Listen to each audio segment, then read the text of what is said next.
नमस्कार मित्रों, मेरे YouTube चैनल पर आप सभी का स्वागत है।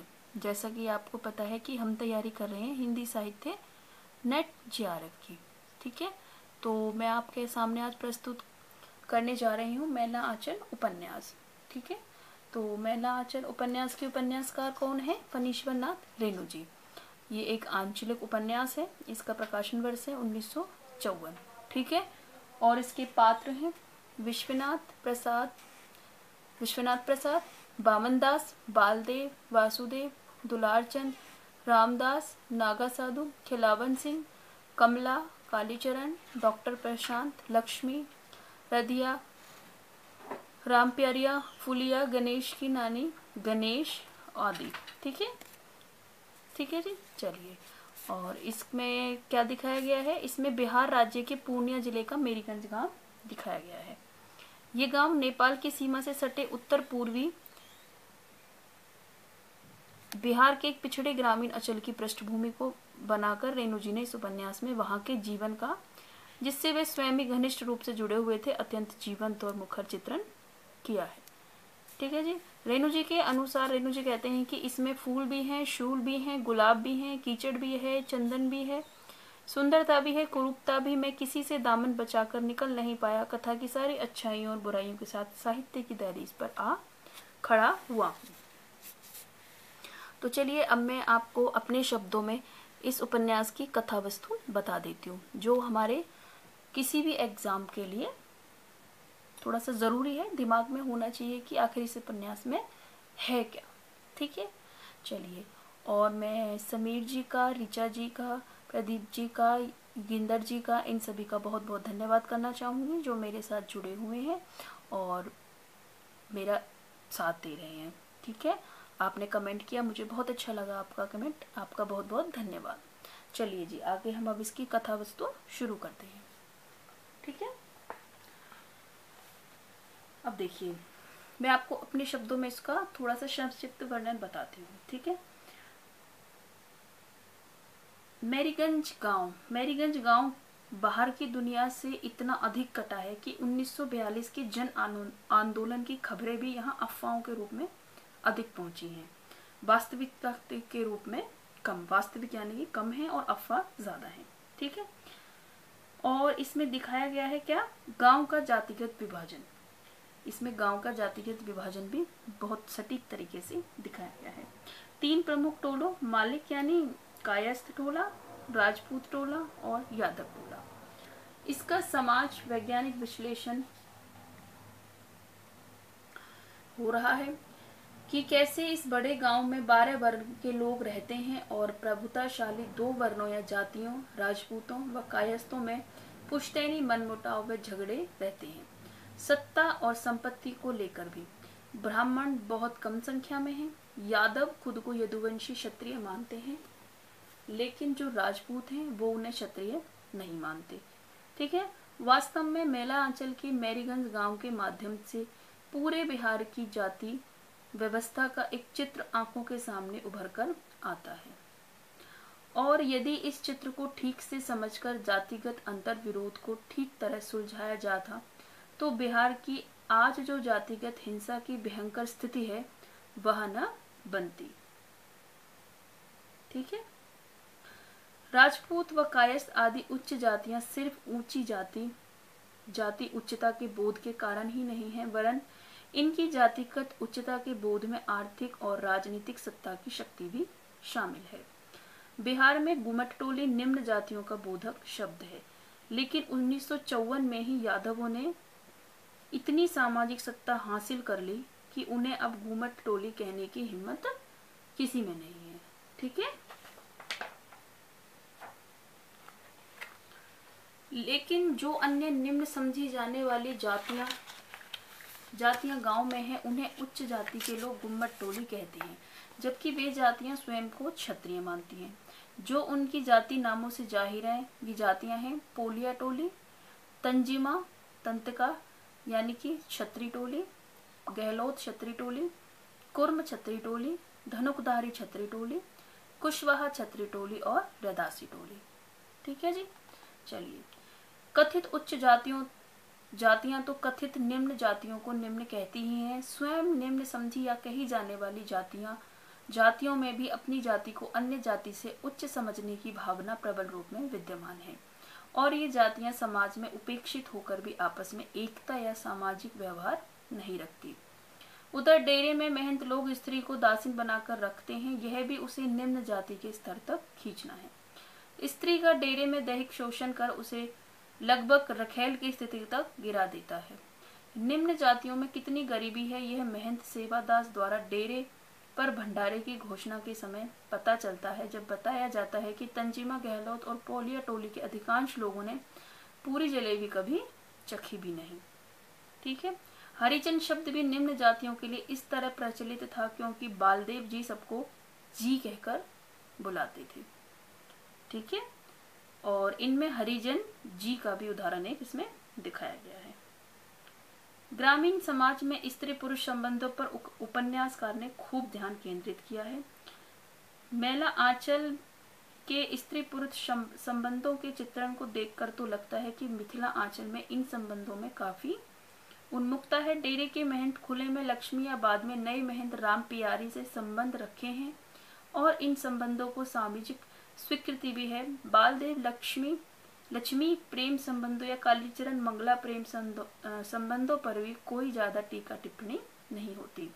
निम्न जातियों के अनेक स्त्री पुरुष संबंधों में व्याहता संबंधों के दायरे से बाहर भी काफी उन्मुखता के व्यवहार का चित्रण हुआ है। इन सबसे बढ़कर रेणु ने डॉक्टर प्रशांत कुमार और कमला के प्रेम संबंधों से इस हद तक उन्मुखता दिखाई है कि कमली के बिना ब्याह के मां बनने पर भी इस सुदूर पिछड़े गांव में कोई तूफान नहीं आता। हालांकि दोनों का सच्चा प्रेम है और बच्चा होने से पहले ब्याह न हो पाने के कारण प्रशांत की गिरफ्तारी और कारावास है। इस अर्थ में मेला आंचल को रोमांटिक उपन्यासों की परंपरा में भी रखा जा सकता है। गांव की शैक्षिक स्थिति का भी चित्रण हुआ है। पूरे गांव में कुल 10 लोग हैं जो दस्तक करना जानते हैं। उन्हीं में तहसीलदार की शिक्षा भी शामिल है। नए पढ़ने वाले कुल 15, जिसका अर्थ यह है कि 1946 तक आते आते शिक्षा के प्रति जागृति की भावना उठने लगी थी। गांव की मुख्य पैदावार धान पाट केसारी बताई गई है और कभी कभार रबी की फसल आदि होने की भी सूचना मिलती है। लेकिन गांव का चित्र केवल जातिगत विभाजन या पिछड़ेपन की स्थिति के चित्रण में ही पूरा नहीं होता। गांव का चित्रण पूरा होता है गांव के वर्ग विभाजन के चित्रण से। किससे? गांव के वर्ग विभाजन के चित्रण से। मालिक टोली और राजपूत टोली व कुछ हद तक यादव टोली गांव का प्रभुत्वशाली वर्ग है, आर्थिक रूप में भी और राजनीतिक और सांस्कृतिक रूप में भी। आर्थिक रूप में विश्वनाथ प्रसाद कायस्थ हैं जो 1000 बीघे के काश्तकार हैं। ठाकुर राम किरण पाल सिंह राजपूत हैं। ठाकुर राम किरण पाल सिंह। ठीक है।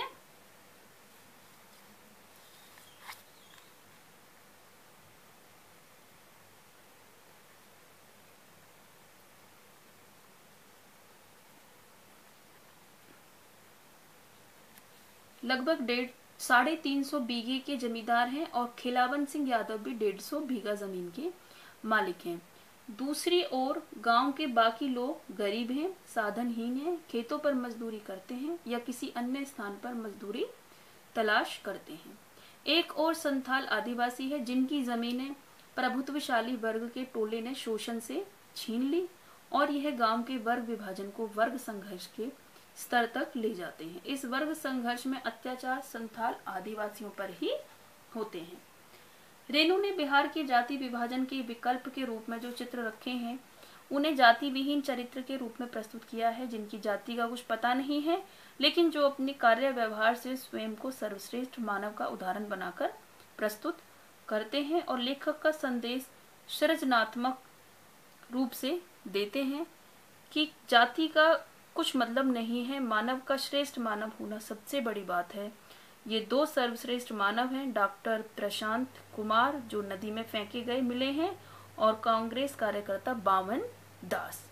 ठीक है जी। ग्रामीण समाज के अन्य जो संदर्भ उपन्यास में चित्रित हुए हैं उनमें गांव के सांस्कृतिक पर्यावरण का भी चित्र हमें मिलता है। त्योहारों के अवसर पर और अन्य अनेक अवसरों पर गांव के जीवन का रंग बिरंगा सांस्कृतिक रूप मेला आंचल में अच्छी तरह उद्घाटित हुआ है। समाज में प्रचलित अनेक कुरीतियों व बुराइयों का उद्घाटन भी जहां तहां होता चलता है।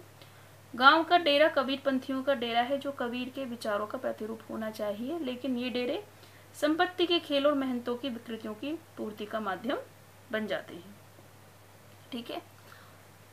और इसमें होली के त्योहार का भी चित्रण दिखाया गया है। जाट जाटनी का नाटक है वो भी दिखाया गया है, इसमें इस तरह से दिखाया गया है। अब मैं आपका एक बहुत ही क्या बोलूं, स्त्री पुरुष के संबंध का दृष्टिकोण जो दिखाया गया है उस बात को मैं आपको बताना चाहूंगी। थोड़ा सा आप इसको ध्यान से सुनिए। देखिए कैसे फणीश्वर रेणु जी ने इसको चित्रित इस उपन्यास में किया है। ठीक है। मेला आंचल में चित्रित आंचल में लगता है कि स्त्री पुरुष संबंधों को लेकर जनचर्चाएं जैसी भी हो, कुंठाएं उतनी नहीं है। इन संबंधों में महंत सेवादास लक्ष्मी संबंध, महंत रामदास रामप्यारी संबंध, फुलिया सहदेव मिश्र संबंध और रामप्यारी की माँ के संबंध इत्यादि शामिल है। कुछ हद तक इन संबंधों में उन्मुक्ता का प्रभाव नजर आता है, लेकिन यह मिथिला की लोक संस्कृति का विशिष्ट लक्षण नहीं हो सकता। कोई लोक संस्कृति स्त्री के शोषण की परंपरा या रीति को मान्यता नहीं देती। स्त्री के प्रति विकृत व दमनकारी रवैये का विरोध भी होता है।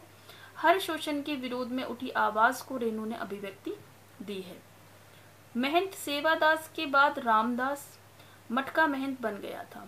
महंत बनते ही मठ की दासी लक्ष्मी को अपने वश में करके उसके शरीर को भोगना चाहता है। कोई ना कोई बहाना बनाकर वह लक्ष्मी को पास बुलाना चाहता है, लेकिन सेवादास द्वारा लक्ष्मी की किशोरावस्था में ही शारीरिक शोषण को वह कैसे भुला पाती। तब वह अनाथ और असहाय बच्ची थी। यौवन से पहले ही उसके शरीर पर उसके दादा जितने बड़े सेवादास ने अत्याचार किए थे। वह रोज रात उसके शरीर को नोचता खसोटता और एक निरीह बालिका सिवाय रोने के कुछ भी नहीं कर पाती थी। यादव टोली का किशन महंत के इस कुकर्म के बारे में कहता है। देखिए, अंधा महंत अपने पापों का प्रायश्चित। यादव टोली का किशन महंत, ठीक है, यादव टोली का किशन महंत, ये पात्र में भी आ सकता है, लेकिन ये उपपात्र हो गया, एक मुख्य पात्र ये में नहीं आएगा। ये इतना तो नहीं पूछते, यादव पर पूछ भी सकते हैं भाई। देखो याद रखना आप, यादव टोली का किशन महंत के इस कुकर्म के बारे में कहता है।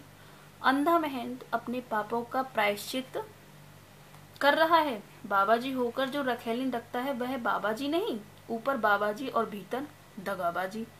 क्या कहते हो, रखेलिन नहीं दासिन है, किसी और को सिखाना। 5 वर्ष तक मठ में मैंने नौकरी की है, इससे बढ़कर और क्या जानेगा मठ की बात। और कोई देखे या नहीं देखे, ऊपर परमेश्वर तो है। महंत जब लक्ष्मण दासी को मठ पर लाया तो वह एकदम अबोध थी, एकदम नादान, एक ही कपड़ा पहनती थी। कहाँ वह बच्ची और कहाँ 50 बरस का बूढ़ा गिद्ध। रोज रात में लक्ष्मी रोती थी, ऐसा रोना कि जिसे सुनकर पत्थर भी पिघल जाते थे। रोज सुबह लक्ष्मी दूध लेने बथान पर आती थी, उसकी आंखें कदम के फूल की तरह फूली रहती थी।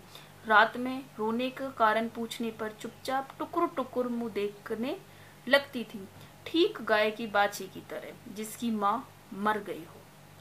महंत द्वारा लक्ष्मण के यौन शोषण के प्रति गांव के लोगों में गुस्सा था। विरोध का स्वर बहुत तीव्र नहीं था, लेकिन महंत की इस घिनौनी हरकत पर लोग उसकी आलोचना करते हुए दिखते थे। महंत सेवादास इस इलाके के ज्ञानी साधु समझे जाते थे। सभी शास्त्र पुराण के पंडित मठ पर आकर लोग भूख प्यास भूल जाते थे, बड़ी पवित्र जगह समझी जाती थी। लेकिन जब महंत दासी को लाया, लोगों की राय बदल गई। जिस लक्ष्मण को महंत सेवादास ने लड़ाई झगड़े और मुकदमे करके कानूनी तौर पर हासिल किया था, जब सेवादास की वकील ने महंत को समझाकर कहा था, तब महंत साहब ने वकील को विश्वास दिलाते हुए कहा था, वकील साहब, लक्ष्मी बेटी की तरह रहेगी। लेकिन महंत ने अपनी लालसा को ज्यादा महत्व दिया, बजाय इसके कि लक्ष्मी को एक बाप की तरह सुरक्षा प्रदान करता। एक पुरुष सत्तात्मक समाज स्त्री के बारे में कितना निशंस और अत्याचारी हो सकता है, इसकी ये मिसाल है।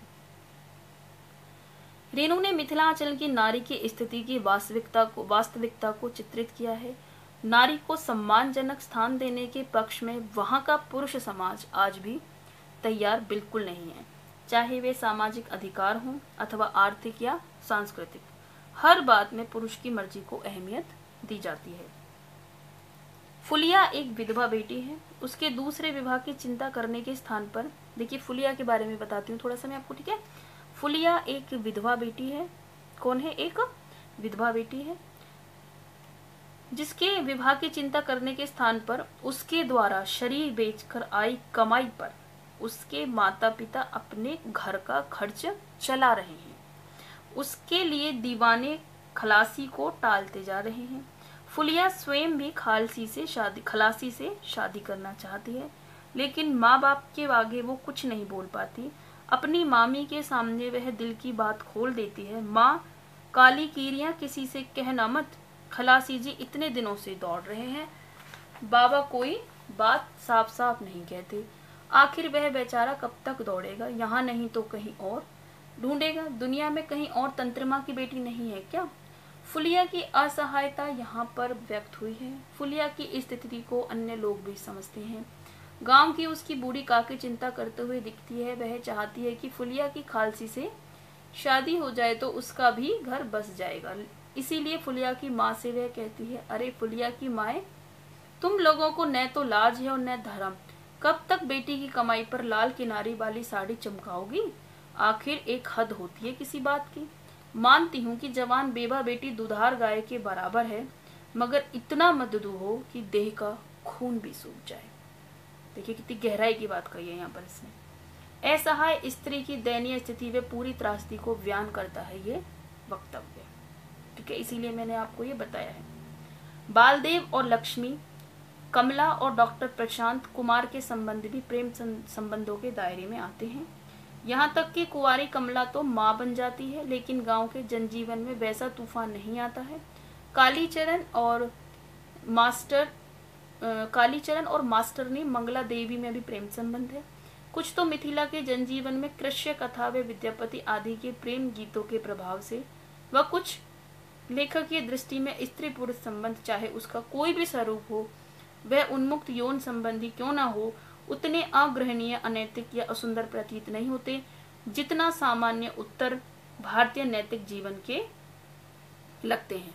जहां पर स्त्री का दैहिक शोषण प्रेम रहित है, उन संबंधों को कुछ हद तक लेखक ने घृणित संबंधों के रूप में चित्रित कर प्रेम संबंधों के प्रति अधिक उन्मुक्त और तार्किक दृष्टिकोण प्रस्तुत किया है। ठीक है जी, यहाँ पर ये आपको मुझे बताना आवश्यक लगा। इससे एक तो आपको थोड़ी स्टोरी भी याद रहेगी, किसका संबंध किससे था, कैसे नहीं था। ठीक है जी। अब देखिए ये सेवादास था कौन, बताती हूँ। देखिए, डेरे के भीतर की गंदगी और अधिक हो गई थी जब, तो महंत सेवादास के मरने के बाद तब इस मठ की गद्दी के लिए संघर्ष होता है। रामदास 15 साल पहले, रामदास कौन है? रामदास 15 साल पहले खजड़ी बजाने के कारण भैंस चराने से छूटकर डेरे में आ गया था।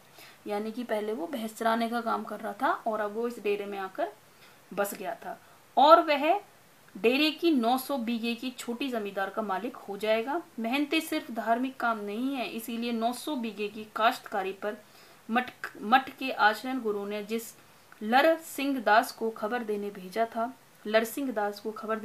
था, वह मेहनती का दावेदार हो जाता है। न सिर्फ मेहनती का दावेदार, वह लक्ष्मी पर भी दार टपकाने लगता है और लक्ष्मी से विलस साधु की पदवी पाता है। ठीक है जी। अब ये लरसिंह दास मेहनती हासिल करने के लिए जो तिकड़ा में करता है, उन्हें देखकर तो किसी भी भक्त को इन मठों में मठाधीशों से घृणा हो जाए। शायद इसी उद्देश्य से रेणु ने इन मठों के भीतर की दुनिया का मैला आंचल में पर्दाफाश किया है। लरसिंह दास को तो कालीचरण मारकर भगा देता है, लेकिन रामदास भी कम नहीं है। लक्ष्मी पर उसकी भी कुदृष्टि है, सिर्फ इतना फर्क है कि वह उससे डरता है। अंततः वह नई दासीन रखने की मांग कर देता है। हालांकि गद्दी बिनते समय हर मेहनत से इकरारनामा लिखवाया जाता है। कि क्या इकरारनामा लिखवाया जाता है? वो कि हम हमेशा लंगोटबंद रहेंगे, मादक द्रव्य का सेवन नहीं करेंगे, दासिन रखेलिन नहीं रखेंगे इत्यादि। लेकिन मठों के महंतों की स्थिति भी हमारे भारतीय राजनीतिक पार्टियों के नेताओं के वायदों और घोषणाओं जैसी ही है। इनसे सत्ता पाने के लिए कुछ भी कहलवा लो, लिखवा लो, लेकिन एक बार सत्ता हाथ में आई नहीं कि वास्तविक चरित्र उघड़ना शुरू हो गया। समाज के राजनेता जितने भ्रष्ट हैं, उतने ही भ्रष्ट समाज के धार्मिक नेता हैं। रेणु ने मेला आंचल में इस तथ्य को कुशलता पूर्वक उद्घाटित किया है।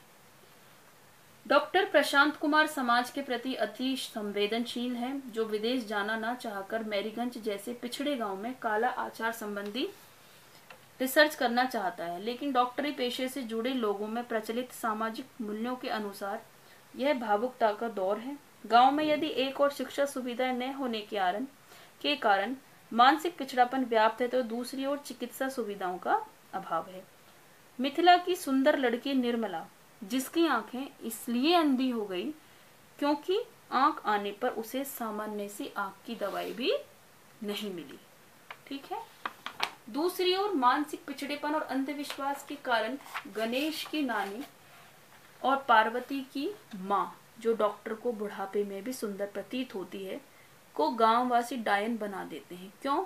क्योंकि चिकित्सा सुविधाओं के अभाव में उसके पति, देवर देवरानी, बेटा बेटी सबकी मृत्यु हो जाती है और इन सब की मृत्यु के लिए उसे जिम्मेदार ठहराया जाता है, क्योंकि वह डायन है, इसीलिए 3 कुलों को खा गई। डॉक्टर इस स्नेहलीन महिला को मौसी बनाता है और उसके नाती गणेश को बचाता है। बिहार के ग्रामीण समाज में भी गांधी और जवाहरलाल नेहरू का राष्ट्रीय नेताओं के रूप में सम्मान है और भगत सिंह का क्रांतिकारी के रूप में, लेकिन बिहार के अपने नेताओं के रूप में राजेंद्र प्रसाद और जयप्रकाश नारायण गांववासियों के जनमानस में बसे हैं, जिसकी झलक होली के गीतों में भी मिलती है। भगत सिंह की प्रतिष्ठा जनमानस में मस्तानी की है, जिसके फटाक में बम फोड़ दिया था। वह भारत का वीर लड़का भी था, लेकिन वह सब कुछ होने पर भी यह सवाल जरूर उठता है, भगत सिंह कौन था, कौन जात का था। राष्ट्रीय आंदोलन और राष्ट्रवाद, सामाजिक आंदोलन और क्रांतिकारी विचारधारा भी बिहार के जनमानस से जाति की भावना नहीं निकाल पाई। लेखक को कभी कभी लगता है कि किसी जाति की भावना बिहार से जा ही नहीं सकती। अपने ही चरित्र प्रशांत कुमार संबंधी भी उनकी शंका है कि यदि उसे अपनी जाति का पता होता, तब शायद वह इतनी जातिभेद विरोधी न होता। यहाँ वास्तव में रेणु ने अपनी मानसिक कमजोरी का प्रदर्शन किया है। जाति भावना कितनी भी बहुमूल्य क्यों ना हो, सामाजिक परिवर्तन उसे अवश्य हिला सकता है और सच्ची मानवीय समानता स्थापित कर उसे जड़ से उखाड़ा जा सकता है। ठीक है, चलिए अब मैं थोड़ा सा आपको उपन्यास का राजनीतिक पक्ष भी बता देती हूँ। वैसे बता रही थी ऊपर से, थोड़ा सा और ज्यादा गहराई से बता देती हूँ। उपन्यास का दूसरा खंड 1948 की आजादी की सूचना और जश्नों से शुरू होता है, लेकिन सुराज के साथ हिंदू मुसलमानों में कटने बटने की भी चर्चा है।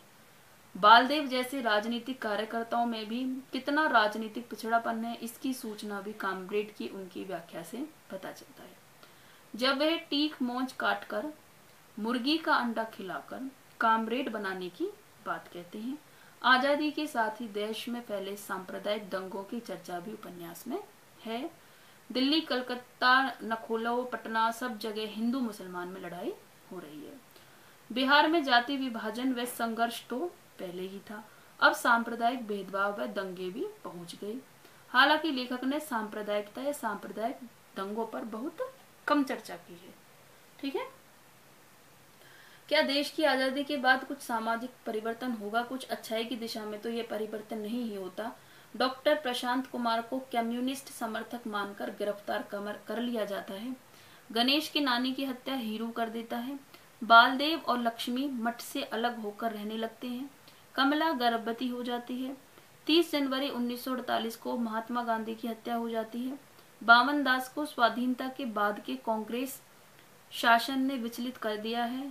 सीमा पर कांग्रेसी लोग ही कालाबाजारी का धंधा कर रहे हैं। महात्मा गांधी की हत्या के बाद उसे लगता है कि अब उसे ही देश के लिए बलिदान देना होगा, तो वह कलीमुद्दीपुर की ओर चल पड़ता है, जहां नदी के एक ओर हिंदुस्तान और दूसरी ओर पाकिस्तान है। यही सीमा पर कटहा थाना कांग्रेस का सेक्रेटरी दुलार चंद कापरा सीमा पर काला बाजारी व चोर बाजारी का धंधा करता है, स्मगलिंग करता है। यहीं पर बामन दास जो महात्मा गांधी के प्रिय थे, कौन? बामन दास महात्मा गांधी के प्रिय थे, कापरा के आदेश पर जीवित ही कुचल दिए जाते हैं। क्यों? क्योंकि वह उनकी स्मगलिंग के रास्ते में रोड़ा बनकर आया था। ठीक है। उनकी लाश की भी दोनों देश दुर्गति करते हैं। बामन दास की खद्दर की झोली 3 महीने बाद अप्रैल में चैथरिया पीर बनकर लटक जाती है। आजादी के बाद स्वतंत्रता सेनानियों का यह हश्र होता है। इसे प्रकट कर रेणु ने आजादी के बाद बनने वाले समाज और राज्य व्यवस्था का स्पष्ट संकेत कर दिया है। उपन्यास यदि यहीं पर समाप्त हो जाता तो इसमें यह अंत बहुत सशक्त होता, लेकिन रेणु उससे आगे कुछ आदर्शवाद में चले जाते हैं। प्रशांत की रिहाई, कमली व अपने बच्चे से उसका मिलन, जो यथार्थ कहा जा सकता है। लेकिन तहसीलदार ग्रीष्म प्रसाद द्वारा संथाल टोली व किसानों के 5 बीसी दर से जमीनें लौटाना थोड़ा आदर्शवादी है। वैसे ही डॉक्टर का कुछ कुछ गांधीवादी मानवतावादी बनना भी आदर्शवादी प्रतीत होता है। कुल मिलाकर हम कह सकते हैं कि मैला आंचल में चित्रित राजनीतिक और सामाजिक संदर्भ काफी वस्तुगत व यथार्थवादी ढंग से अंकित हुए हैं और 1946-48 के बीच के भारतीय समाज के संक्रमण काल का यह उपन्यास एक सृजनात्मक दस्तावेज बन गया है। ठीक है जी। चलिए, मैंने आपको अपने जो मैंने पढ़ा इसको, तो जो छोटे छोटे अपने पॉइंट से मैंने आपको ये समझा दिया है।